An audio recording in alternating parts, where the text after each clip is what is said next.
আসসালামু আলাইকুম সুধী দর্শক, আশা করি আপনারা ভালো আছেন। সবার জন্য রইল নিরন্তর শুভেচ্ছা আর ভালোবাসা। আজকে আমরা একটু আলোকপাত করব কাতার সামিট অর্থাৎ দোহা সম্মেলন নিয়ে। মানে এর আবার এই সম্মেলনের উদ্ভব হয়েছে এই জন্যে যে কাতারে ইসরায়েল আক্রমণ করেছে, তাতে সম্মতি দিয়েছে হলো আমেরিকা আর সহযোগিতা করেছে ব্রিটিশ ফাইটারগুলো। তো এই আলোচনায় যাওয়ার আগে আমাদের বাংলাদেশে একটা প্রবাদ আছে যে খাল কেটে কুমির আনা। তো এই আমাদের আরব রাষ্ট্রগুলো, মানে যে দেশে জন্মগ্রহণ করেছে বিশ্বের সর্বশ্রেষ্ঠ নেতা, সবচেয়ে বড় ওয়ারিয়ার যোদ্ধা হযরত মুহাম্মদ সাল্লাল্লাহু আলাইহি ওয়াসাল্লাম, সেই দেশের এই মেরুদণ্ডহীন আরব নেতারা, তারা আমাদের যারা সবচেয়ে বড় শত্রু ইসরায়েলের দোসর আমেরিকা, তাদেরকে দাওয়াত দিয়ে ঘরের মধ্যে এনেছে। প্রত্যেক রাষ্ট্রে, সৌদি আরবে আমেরিকার ঘাঁটি আছে, কাতারে আমেরিকার ঘাঁটি আছে, জর্ডানে আমেরিকার ঘাঁটি আছে, মিশরের সাথে আমেরিকা কায়দা করে ইসরায়েলের ক্যাম্প ডেভিড চুক্তি করিয়ে দিয়েছে।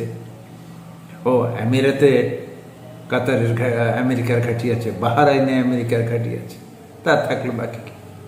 কিন্তু তারা বুঝতেই পারলো না যে তারা এই ঘাঁটি দিয়ে নিরাপত্তার পরিবর্তে নিজেদের অস্তিত্বের হুমকি সৃষ্টি করেছে। কারণ আপনি যত কথাই বলেন, যেমন আমেরিকার যে পররাষ্ট্রমন্ত্রী এই ওদের এই দোহা মিটিংয়ে যাওয়ার আগে গিয়েছিলেন তিনি ইসরায়েলে। তিনি সেই ইসরায়েলের টুপি পরে প্রার্থনা করে কি বলেছেন যে কোনো অবস্থায় আমরা ইসরায়েলের সাথে আছি। তো যারা যে কোনো অবস্থায় ইসরায়েলের সাথে আছে, তো তারা কিভাবে আরব রাষ্ট্রকে সেভ করবে? এবং মূলত যে সংঘাত, সেটা তো আরব আর ইসরায়েল। তো একই লোক তো দুই পক্ষ নিতে পারে না, তাকে এক পক্ষ নিতে হবে। হয় তাকে ইসরায়েলের পক্ষ নিতে হবে অথবা আরবদের পক্ষ নিতে হবে। কিন্তু সে আমেরিকা ইসরায়েলের সমস্ত অস্ত্র দিয়ে সাপ্লাই করতেছে বিনা টাকায়, আর তারা ফিলিস্তিনিদের অলরেডি 70,000 মেরেছে, এবং ইসরায়েলের কোনো ক্ষমতা ছিল না যে পরিমাণ অস্ত্র সেখানে ফেলানো হয়েছে। এগুলো সবই আমেরিকান অস্ত্র, ইউরোপের অস্ত্র, জার্মানির অস্ত্র।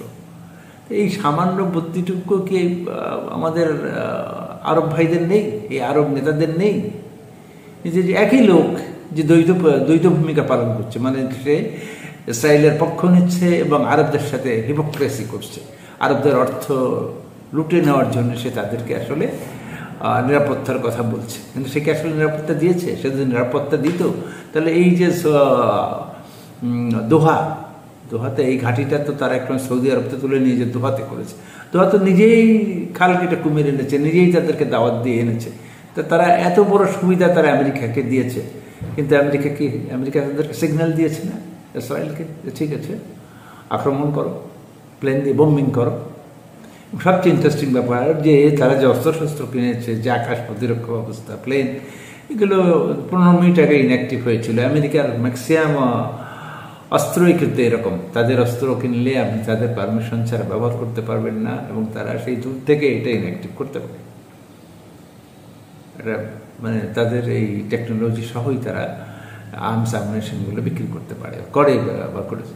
তো যারা ইসরায়েলকে সাহায্য করে, আপনি যদি তাদের থেকে অস্ত্র কেনেন, ইসরায়েলকে সাহায্য না, তারা ইসরায়েলের জন্য জীবন মরণ পাক। তারা বলে যে ইসরায়েলি আর মিডল ইস্ট আমাদের একমাত্র বন্ধু, ইসরায়েল চলে গেলে আমরা আমেরিকানরা কোনো অস্তিত্ব থাকবে না। তা তারা অবশ্যই ইসরায়েলকে টিকিয়ে রাখবে। তো আপনি যদি সেখান থেকে অস্ত্র কেনেন এবং তাদেরকে ঘরের মধ্যে ডেকে নিয়ে আসেন, এর চেয়ে হাস্যকর আর কি হতে পারে? এই সামান্য বুদ্ধিটুকু যদি মানে আমাদের আরব ভাইরা বুঝতো বা মুসলিম বিশ্বের নেতারা বুঝতো, তাহলে কিন্তু আজকে মুসলমানদের অবস্থা এরকম হতো না। আর তাছাড়া যেমন ধরেন এই যে চুক্তিগুলো তারা করে, যেহেতু আমেরিকা সুপার পাওয়ার, এই চুক্তিগুলো তারা লোক দেখানো, মানে বোঝায় যে একটা ইন্টারন্যাশনাল কন্ট্রাক্ট আমরা তোমাদের সাথে করেছি, তোমাদের ভয়ের কিছু নেই। কিন্তু এই চুক্তিগুলোকে তারা থোড়াই কেয়ার করে। এই চুক্তিগুলো যারা তাদের প্রয়োজনে, তারা যখন থাবাটা মারবে, সেই থাবা থেকে না বাঁচতে পারবে সৌদি আরব, না পারবে আমিরাত, না পারবে জর্ডান, আর না পারবে কাতার। এটা বোঝাই গেছে। এই যে সৌদি আরবের সাথে কাতারের সাথে আমেরিকার কন্ট্যাক্ট আছে না, কয়েকদিন আগে 20 বছর একটা কন্ট্যাক্ট করেছে, তাহলে তারা তাকে আক্রমণ করার জন্য কেন অনুমতি দিল? এটা কি ওই কাতারের যিনি রাষ্ট্রপ্রধান সামাল থানি, এটা কি উনি কি বুঝেছেন? আমি জানি না যে আসলে কি বলবো, যে কি ধরনের মানে তারা দেশ নিয়ে চিন্তা ভাবনা করেন, বা তাদের আদৌ কোনো সামরিক বুদ্ধি বা স্ট্র্যাটেজি বা জিওগ্রাফিক্যাল কোনো সেন্স তাদের আছে কিনা, তাদের কাজকর্ম দেখলে আসলে এটা বোঝা যায় না। আর আরেকটা কথা, এই যে কাতার যে যখন মানে আক্রান্ত হলো, তখন তারা অনেক মানে জোর গলায় বললো যারা প্রতিশোধ নেবে, হামবি তুমবি, তারা কাতার সামিট ডাকলো, ওআইসি, তারপরে আরব লীগ, সবাই গেল। এবং সেখানে কিন্তু একটা মূল ব্যাপার ছিল যে মানুষ, গোটা মুসলিম, 200 কোটি বা 180 কোটি মুসলিম আশা করছিল যে ন্যাটো স্টাইলে একটা মুসলিম ন্যাটো তৈরি হবে। এবং এটা তৈরি হলে কিন্তু অনেক অংশেই এই যে ইসরায়েলের মতো শক্তি, এই যে আমাদের ভারতীয় শক্তি যারা মুসলমানদেরকে পদদলিত করতে চায়, তারা কিন্তু অনেক অংশেই সেভ হতো। এবং ইউরোপিয়ানরা, আমেরিকানরা, হ্যাঁ আপনি যুদ্ধ করে পারেন আর বাঁচেন আর মরেন, কিন্তু আপনার তো অ্যাটলিস্ট একটা অর্গানাইজেশন আছে যে আপনি দৌড়ে গিয়ে আপনার সেই অর্গানাইজেশন ধরে গিয়ে ফাইট দেওয়ার ব্যবস্থা করবে। তার মধ্যে যেমন কত বড় মিশর সাথে ক্যাম্প ডেভিড চুক্তি থাকলেও মিশরের সাথেও ইসরায়েল এবং আমেরিকার অনেক ভালো সম্পর্ক, ভালো মানে কি দোসরের সম্পর্ক। তারপরও তারা কিন্তু এই মুসলিম নেতা করার জন্য প্রপোজাল দিয়েছে, এবং মিশর বলেছে যে তারা একাই 20,000 সৈন্য দেবে। পাকিস্তান জোর গলায় বলে তারা সৈন্য দেবে। তুরস্ক বলেছে, মালয়েশিয়া, ইন্দোনেশিয়া, সবাই কিন্তু, ও ইরান যার কথা বললাম, মুসলিম বিশ্বের একমাত্র শক্তি যারা আমেরিকাকে আঘাত করতে পেরেছে বা ইসরায়েলকে আঘাত করতে পেরেছে, এবং তারাই একমাত্র মুসলিম। আমরা যদি কোনো শিয়া সুন্নি বিভেদ না করে থাকি, তাহলে তারাই একমাত্র মুসলিম যারা আরবদের স্বার্থ এবং ফিলিস্তিনিদের স্বার্থ দেখেছে। এবং ইসরায়েল প্রপোজাল দিয়েছে যে তারা যে অর্জন করেছে যে টেকনোলজি, সেটা তারা ইসলামিক ছড়িয়ে দিতে কোনো টাকা পয়সা ছাড়াই তারা কোনো দ্বিধা করবে না। কিন্তু কি হলো দেখেন, মুসলিম নাটু তো দূরের কথা, তারা ধারা কাছে যেতে পারলো না। আর এটা কিন্তু গোটা মুসলিম বিশ্ব জানতোই, মুসলমানরা আগে থেকেই জানতো, আমরা যেমন জানতাম, আরো যারা মানে মুসলিম বিশ্বের বাইরে যারা নেতা আছে তারাও কিন্তু এটা জানতো যে মুসলমানরা একত্রিত হয়ে এই ন্যাটো গড়ে তুলতে পারবে না। এবং ফলত কিন্তু তাই হয়েছে। সবচেয়ে বড় কথা কি, যে কাতার নিজে ক্ষতিগ্রস্ত হয়ে না, যা কাতার আক্রান্ত হয়ে আবার সেই আমেরিকান দূতের সাথে আবার মিটিং করে বলছে যে আমরা একটা বড় পরিসরে চুক্তি করব। মানে এর চেয়ে হাস্যকর কি হতে পারে? মানে একটা মানুষ কিভাবে এই ধরনের কাজ করতে পারে? একটা ছোট চুক্তি তো ছিলই, তার নিরাপত্তার জন্য। সেটাকে আমেরিকা মেনেছে না? এই কাতারের কি সাধ্য আছে যে আমেরিকান বেসকে তুলে দিয়ে সেখানে বেস ফ্রি করা বা ইসরায়েলের সাথে যুদ্ধ করা? ইসরায়েলের সাথে যুদ্ধ বাঁধলে আমেরিকার সোলজারদের যারা আছে তারা নিজেরাই কাতারের উপরে বোম্বিং করবে, ইসরায়েলকে ডেকে নিয়ে আসতে হবে না। তারা নিজেরাই প্লেন উঠে যেখানে যেখানে দরকার, অথবা ওই তাদের যে ট্যাঙ্ক ম্যাঙ্ক আছে কাতারের প্রাসাদ বন্দি করে বলবে যে বাটা তারা চুপ কর, এদের সমাজ। তারপরে তারা কি বলছে আমেরিকার কথা, আমেরিকার মতো একজন হিপোক্রেট রাষ্ট্র।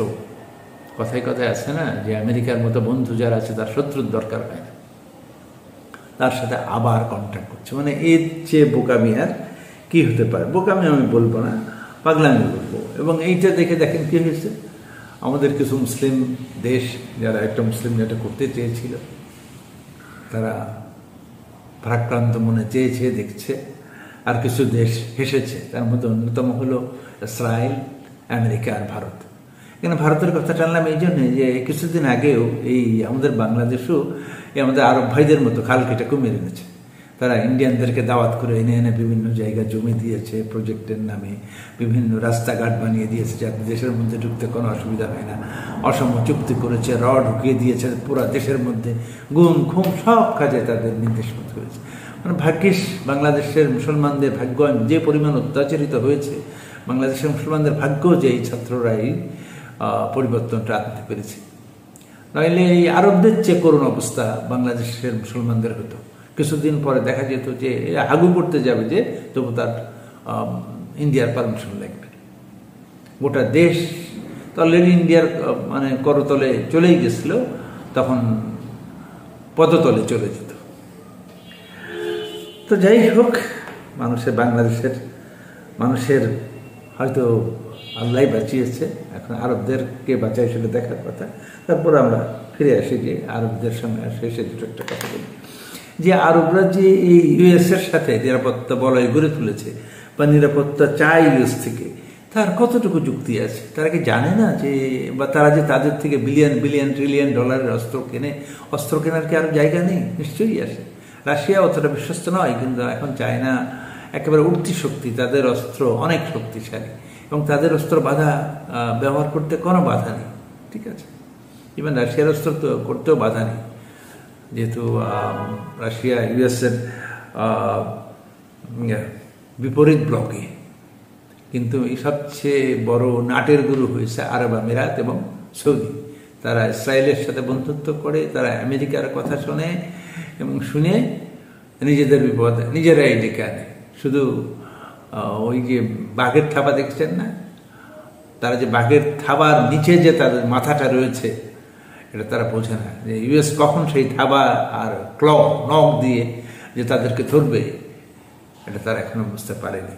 এবং সেদিন আমার কাছে মনে হয়েছে যে অবস্থা তারা তৈরি করেছে সেদিন বেশি দূরে নয়। তারা তো অলরেডি মানে আলাক্সা হারিয়েছে, জেরুজালেম আলাক্সা, এবং কবে মক্কা মদিনায় ভোর আঘাত আসে সেটা দেখার জন্যে মুসলমানদের তাকিয়ে থাকতে হবে। এবং তার জন্য কেউ যদি দায়ী হয়, মানে সেটা হলো এই আরব বিশ্বের মানে ব্যক্তিত্বহীন, ক্ষমতাহীন বলবো যে তাদের টাকা পয়সা আছে, যাদের এত টাকা, তারা নিজের ডিফেন্সের জন্য নিজেরাই অস্ত্র তৈরি করতে পারে। এই স্পেশালি সৌদি আরব এবং আমিরাত, এরাই দায়ী থাকবে যদি মুসলিম বিশ্বের মানে মিডল ইস্ট থেকে যদি মুসলিম বিশ্বের কোনো পদস্খলন ঘটে বা অস্তিত্ব হারায়। ইভেন মক্কা মদিনার অস্তিত্বও যদি অন্য লোকের হাতে, আলাক্সা তো গেছেই চলে, সেখানে আসলে কোনো কিছু করার নেই। তার জন্য দায়ী থাকবে এই সৌদি আরব আর আরব আমিরাত। আর জর্ডানের আসলে যেহেতু একদম ইসরায়েলের পেটের মধ্যে, তাদের কিছু করার নেই, বাট তারাও এই দুই দেশের মতোই মানে অর্থহীন রাজা আর কি। তা আমরা আশা করব যে স্রষ্টা আমাদের জন্য ভালো কিছু রাখবেন। তারা মক্কা মদিনা আলাক্সা সহ গোটা বিশ্বের মুসলমানদেরকে আল্লাহ তাআলা রক্ষা করবেন, তাদের উন্নতি এবং শান্তি বর্ষণ করবেন। তো আমাদের এই আলোচনা যদি আপনাদের একটু ভালো লেগে থাকে, তাহলে আপনারা আমাদের সাথেই থাকবেন, আমাদের চ্যানেলটিকে সাবস্ক্রাইব করবেন। সবার উপরে দেশ। আল্লাহ হাফেজ।